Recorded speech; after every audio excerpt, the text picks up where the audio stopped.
الله الله الله الله الله. أعوذ بالله من الشيطان الرجيم. بسم الله الرحمن الرحيم. إن الذين يكتمون ما أنزلنا من البينات والهدى من بعد ما بيناه للناس في الكتاب أولئك يلعنهم الله ويلعنهم اللائمون. الحمد للہ رب العالمین والصلاة والسلام علی سید المرسلین وعلی آلہ واصحابہ اجمعین، اما بعد، رب اشرح لی صدری ویسر لی امری واحلل عقدۃ من لسانی یفقہوا قولی، رب زدنی علما، رب یسر ولا تعسر وتمم بالخیر، آمین۔ السلام علیکم ورحمۃ اللہ وبرکاتہ۔ آپ لوگوں نے آیت مبارکہ کی تلاوت سنی ہے، آئیے آیت کا ترجمہ کرتے ہیں اور پھر ہم اس آیت کو سمجھیں گے۔ مارننگ وتھ قرآن کے سیگمنٹ 1 ورس 1 ڈے، روز کی ایک آیت سمجھنے کا جو سلسلہ ہم نے شروع کر رکھا ہے، اللہ سے دعا ہے کہ اللہ ہمارے اس سلسلے کو قبول و منظور فرمائے، آمین۔ اعوذ باللہ من الشیطان الرجیم، بسم اللہ الرحمن الرحیم۔ ان الذین یکتمون ما انزلنا من البینات والہدی، بے شک وہ لوگ جو چھپاتے ہیں ما انزلنا، جو ہم نے نازل کی ہے، من البینات، بینات، والہدی، بینات واضح دلیلیں، والہدی اور ہدایت، من بعد اس کے بعد کہ ما بیناہ للناس، جو ہم نے لوگوں کے لیے بیان کر دی ہے، فی الکتاب، کتاب میں، اولئک یہی وہ لوگ ہیں، یلعنہم اللہ، جن پر اللہ لعنت کرتا ہے، ویلعنہم اللائنون، اور جن پر لعنت کرنے والے لوگ لعنت کرتے ہیں۔ اچھا جی، پچھلی آیت بھی ہمیں انریلیونٹ لگ رہی تھی، اور یہ بھی مطلب پیچھے ایک سلسلہ چلا آ رہا تھا نا، قربانیوں کا، آزمائشوں کا، اور پھر آتے آتے صفا مروہ کی بات ہونی شروع ہو گئی، اور اب بات آ گئی ہے حق کو چھپانے کی۔ تو ایک عام قاری کی حیثیت سے جب ہم اس چیز کو پڑھتے ہیں، ترجمہ اگر ہم پڑھیں ہو، تو ہمارے مائنڈ میں یہ کوسچن آتا ہے کہ پیچھے کیا بات چل رہی ہے اور اب آگے کیسی مطلب کچھ ہٹ کے بات ہونی شروع ہو گئی ہے، جبکہ یہ ہٹ کے نہیں ہے، وہ ہمیں سمجھنے کی ضرورت ہے کہ اس کا کیا کنیکشن ہے، کیا تعلق ہے پچھلی آیات کے ساتھ۔ صفا اور مروہ کا تو ہم نے سمجھا، ایسے ہی آج ہم اس آیت کا بھی سب سے پہلے ہم ان دونوں آیتوں کا آپس میں ربط اور کنیکشن دیکھتے ہیں کہ اللہ تعالیٰ نے فرمایا ہے کہ وہ لوگ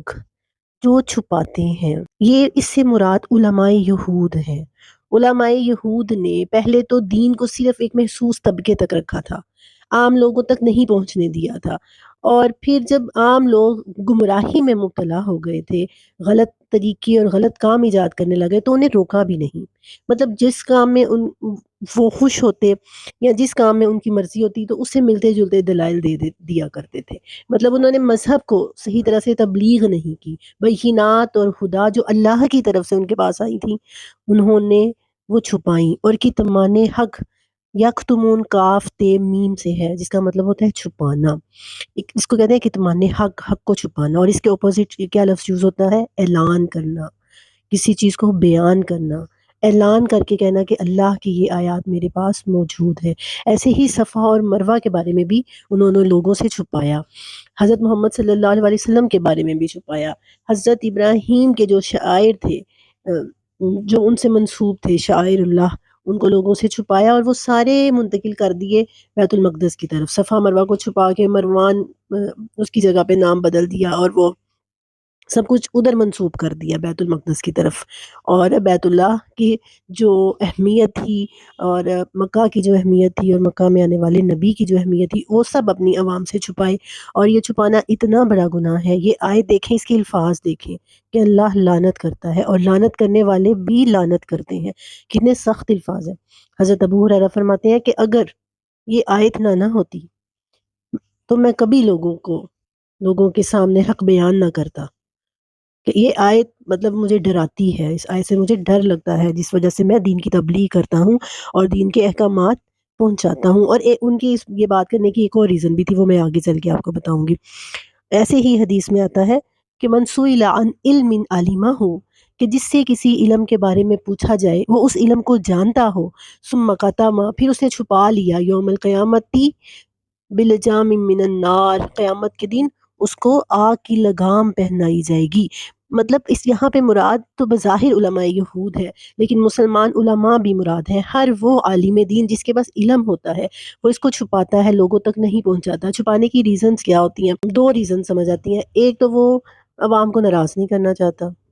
عوام سے مراد علماء سو کس کو کہا جاتا ہے؟ علماء سو وہی تھے نا جو حکمرانوں کی مرضی کے فتوے دیا کرتے تھے. مثال کے طور پر عورت کی حکمرانی اسلام میں پسندیدہ نہیں ہے، لیکن کوئی عورت حکمران ہے، اس کے ڈر کی وجہ سے یہ فتویٰ نہ دیا جائے گا، اس حدیث کو چھپا لیا جائے، یہ کتمان حق ہوگا. کوئی ایسی بات جو آپ کے فرقے کے انگیسٹ جاتی ہے، لوگ آپ سے پوچھنے آتے ہیں، لوگ آپ سے پوچھتے ہیں کہاں لکھا ہے کہ جو ہے وہ غیر اللہ کو پکارنا نہیں چاہیے، یا یہ درباروں وغیرہ پہ جانا، مجاور بن کے بیٹھنا، یا یہ سب کچھ جو ہے ہمیں حدیث دکھائیں، ہمیں قرآن کی آیتیں دکھائیں. آپ جانتے ہیں، آپ قرآن کو پڑھا ہے، آپ نے ترجمہ پڑھا ہے، آپ نے ایسی آیتیں پڑھی ہوئی ہیں جس میں اللہ تعالیٰ نے واضح لکھا ہوا ہے کہ غیر اللہ کو نہیں پکارنا، اور غیر اللہ کو نہ پکارنے سے مراد کیا ہے، اور آپ وہ بیان نہیں کرتے، آپ اس چیز کو چھپا لیتے ہیں، تو آپ کتمان حق کے مجرم ہوتے ہیں. یہ اتنا بڑا گناہ ہے کہ اللہ تعالیٰ نے لعنت بھیجی ہے. اور اللہ نے فرمایا وَيَلْعَنُهُمُ اللَّائِنُونَ، اور لعنت بھیجنے والے بھی ان پر لعنت بھیجتے ہیں. اس سے کیا مراد ہے؟ آگے ہی آیت نمبر 161 میں ہم پڑھیں گے کہ اس سے مراد لوگ اور فرشتے ہیں. فرشتے جو ہے نا اللہ کے ساتھ، اللہ کا لعنت بھیجنا کیا ہے؟ رحمت سے دور کر دینا. لا آنا رد کر دینا، کسی کو اللہ کی رحمت اور توفیق سے دور کرنا. اور بندے یا فرشتے کا لعنت بھیجنا، ان کے حق میں بد دعا کرنا کہ اللہ یہ تیری رحمت سے محروم ہو جائے، تیرے فضل سے، تیرے کرم سے یہ محروم ہو جائیں. تو کتمان حق ایک بڑا گناہ ہے. یہ ایسے ہی ہے، آپ دیکھیں مثال کے طور پہ ایک چراغ جل رہا ہے، روشنی کی ہمیں ضرورت ہے، ٹھیک ہے، اس روشنی کے اوپر کوئی لا کے کپڑا ڈال دے. اب جس نے وہ روشنی جلائی ہے وہ کس قدر ناراض ہوگا، اور جن لوگوں کو اس روشنی کی ضرورت تھی وہ بھی کس قدر ناراض ہوں گے. تو دونوں کی طرف سے لعنت ہو گئی نا، لوگوں کی طرف سے بھی اور اللہ کی طرف سے بھی. روشنی چراغ جلانے والے کی طرف سے بھی، اور جن کو اس چراغ کی روشنی کی ضرورت تھی ان کی طرف سے بھی لعنت ہو گئی. آپ دیکھیں آپ کی فیملی، آپ کی فیملی میں ایسے لوگ ہیں، ایسا خاندان ہے، فیملی کی کوئی ایسی مطلب آپ کے ریلیٹیوز میں سے کچھ ایسے لوگ ہیں جن کے گھر الیکٹریسٹی نہیں ہے، وہ لائٹ سے محروم ہے، ٹھیک ہے، یا ان کے بھوک پیاس میں مبتلا ہے، فاقہ کشی سے ان کے گزارا ہو رہا ہے، اور گھر کا سربراہ جو ہے نا وہ ان کے لیے مدد بھیجتا ہے، ان کے لیے ان کے ساتھ تعاون کرتا ہے، تو آپ ان تک پہنچاتے نہیں ہیں. اس کو بندے کو پتہ چلے گا جس نے وہ ایڈ بھیجی ہے تو اس کو کس قدر غصہ آئے گا، اور جن کو ضرورت تھی وہ بھی اس بندے سے کتنا ناراض ہوں گے جس نے صحیح طرح پہنچائی نہیں ہے. ایک ڈاکٹر ہے، اس نے آپ کو دوائی لکھ کے دی ہے، آپ کا اس نے مرض دیکھا ہے، اس نے دیکھا ہے کہ آپ کو کیا مسئلہ ہے، اسے سمجھ آ گئی ہے، لیکن وہ دوائی آپ کو دیتا ہے. وہ اس وجہ سے وہ دوائی کڑوی ہے، وہ دوائی کا ٹیسٹ چینج کر دیتا ہے یا دوائی بدل دیتا ہے، اصل دوائی آپ سے چھپا کے کوئی میڈیسن کوئی اور آپ کو دے دیتا ہے، تو وہ آپ کا مجرم ہوگا. ایسے بالکل ایسے ہی جس نے حق اور بینات آپ تک نہیں پہنچائیں، لوگوں کے ڈر کی وجہ سے، لوگ ناراض نہ ہو جائیں، لوگ ہم سے دور نہ ہو جائیں، لوگ ہمیں شدت پسند کہنے لگ جائیں گے کہ یہ کیسی باتیں کرتے ہیں، تو لوگوں کے ڈر کی وجہ سے حق بات کو چھپا لیا تو وہ اللہ کی رحمت سے محروم ہوئے. یہ ایک پہلو ہے. جیسے میں نے بتایا نا، کتمان کے اپوزٹ کیا آتا ہے؟ اعلان. اور جو علم حاصل کرتے ہیں اور پھر اس علم کو پہنچاتے ہیں لوگوں تک، ان کا کیا مقام و مرتبہ ہے، آئیے ہم وہ بھی دیکھتے ہیں. اس کے برعکس جو لوگ اللہ کا دین سیکھتے ہیں، اللہ کے دین کے علم کو حاصل کرتے ہیں، تو اللہ تعالیٰ نے فرمایا کہ وہ عالم ہے، اور عالم کی فضیلت آبد پر ایسے ہے کہ جیسے تم میں سے کسی ایک پر میری فضیلت، یعنی اتنی زیادہ فضیلت ہے. اور پھر فرمایا کہ جو شخص اللہ کے دین کا علم حاصل کرتا ہے اور وہ اس دین کو سکھانے کی محفلیں سجاتا ہے، تو فرشتوں کو ان محفلوں سے، اس عالم سے، اور وہ سیکھنے اور سکھانے والے سے اتنی محبت ہوتی ہے کہ پھر فرشتے بھی اور زمین و آسمان کی تمام مخلوق، یہاں تک کہ چیونٹیاں اپنے بل کے اندر اور مچھلیاں پانی کے اندر اس کے لیے دعا گو رہتی ہیں، اس کے لیے رحمت کی دعائیں کرتی ہیں۔ اور حضرت ابو درداء کی ہی ایک روایت ہے، وہ کہتے ہیں من سلک طریقا یبتغی فیہ العلم، کہ جو اس راستے پر چلتا ہے کہ وہ اس میں علم حاصل کر رہا ہوتا ہے، دین کا علم سیکھتا ہے پھر اس کو سکھاتا ہے، تو فرشتے اس کے راستے میں پر بچھا لیتے ہیں، اور چیونٹیاں اپنے بلوں میں اس کے لیے دعا گو رہتی ہیں، مچھلیاں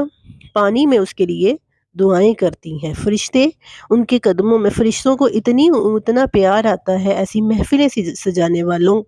پر اور اللہ کے دین سیکھنے والوں پر اتنا پیار آتا ہے کہ وہ اپنے پر بچھا دیتے ہیں۔ اور فرمایا جو عالم ہے، ان العلماء ورثۃ الانبیاء، وہ انبیاء کے وارث ہیں، اور پھر فرمایا ایک عالم کی موت ایک عالم کی موت ہے، اور فرمایا کہ عالم کی فضیلت ایسے ہے کہ جیسے تمام ستاروں پر چاند کی فضیلت ہے۔ علم پھیلانے والوں کی فرمایا بلغوا انی ولو آیا، ایک آیت بھی میرے سے سیکھو تو اس کو آگے پہنچا دو، اتنا زیادہ حکم ہے اس چیز کا۔ اسی بات پر حضرت ابو ہریرہ کہتے تھے نا کہ مجھے ڈر لگتا ہے اس آیت کو پڑھ کے، رسول اللہ صلی اللہ علیہ وسلم نے ان سے یہ حدیث بیان کی تھی حضرت ابو ہریرہ سے کہ جس نے جو تمام کلمہ گو جنت میں چلے جائیں گے، لیکن پھر اس ڈر سے کہ لوگ جو ہیں وہ سستی اختیار کر لیں گے دین کے معاملات میں، گناہوں میں مبتلا ہونے میں، کہ ہم نے کلمہ تو پڑھا ہے نا، ہم جنت میں ہم نے جانا ہی جانا ہے، اس وجہ سے رسول اللہ صلی اللہ علیہ وسلم نے حضرت ابو ہریرہ کو حکم دیا کہ اس کو عام لوگوں سے بیان نہ کرو، تو انہوں نے بیان نہیں کیا، لیکن وہ کہتے ہیں جب بھی میں یہ آیت پڑھتا تھا تو مجھے خوف اور ڈر محسوس ہوتا تھا۔ حضرت علی رضی اللہ تعالیٰ عنہ کی بھی ایک روایت موجود ہے، انہوں نے کہا کہ جو بات لوگ نہیں سمجھتے، لوگوں کے اندر غلط فہمی پیدا ہوتی ہے اس بات سے، اور اس بات کو لوگوں سے بیان نہ کرو، یعنی ایک بات لوگوں کی، ایسے ہی عبداللہ بن مسعود کی بھی ایک روایت ہے کہ جو بات لوگوں کی عقل میں یا سمجھ میں نہیں آ رہی تو وہ ان سے بیان کرنی چھوڑ دو، یہ کتمان حق میں نہیں آئے گا، مطلب کہ کوئی ایک حکم ایسا ہے جو عام فہم لوگ نہیں سمجھ پا رہے، تو بجائے اس سے کہ وہ غلط فہمی میں مبتلا ہوں، بہتر یہ ہے کہ وہ بات ان کے سامنے بیان نہ کی جائے، تو یہ کتمان حق میں نہیں آئے گا۔ ادروائز کتمان حق کو چھپانا بہت بڑا گناہ ہے۔ بینات اللہ کی جو واضح، بینات کا مطلب ہوتا ہے چھپی ہوئی چیز کو ظاہر کر دینا، اللہ کی آیتوں کو بھی بینات کہا گیا ہے، اور حق سے کیا مراد ہے؟ حق سے مراد بھی دین کا علم ہے، اور علماء کرام نے بڑی مشکلات برداشت کی ہیں حق بیان کرنے کے لیے، اور جنہوں نے حق بیان نہیں کیا وہ علماء سو کہلائے ہیں۔ تو اللہ کے حدیث میں آتا ہے نا قُلِ الْحَقُّ وَلَوْ كَانَ مُرًّا، حق بیان کرو چاہے وہ کڑوا ہو، چاہے وہ کسی کو برا لگ رہا ہو، لیکن اگر وہ قرآن اور حدیث میں موجود ہے تو اس کو چھپانا نہیں ہے۔ علماء یہود نے یہی کیا تھا، انہوں نے اپنے عام لوگوں سے دین کو چھپایا تھا، اور پھر جب لوگوں میں برائیاں پیدا ہو گئیں تو پھر حکمرانوں کے ڈر سے یا کسی بھی وجہ سے انہوں نے ان کی حمایت کی، تو اللہ تعالیٰ نے یہ ایک بڑا جرم قرار دیا ہے۔ اللہ تعالیٰ ہمیں توفیق عطا فرمائے کہ ہم اس کے دین کو سمجھیں اور اس کو دوسروں تک سمجھانے والے بنے، اور اللہ تعالیٰ ہمیں کتمان حق جیسے جرم کا مجرم بننے سے بچائے۔ آمین۔ وآخر دعوانا ان الحمد للہ رب العالمین، وما علینا الا البلاغ المبین۔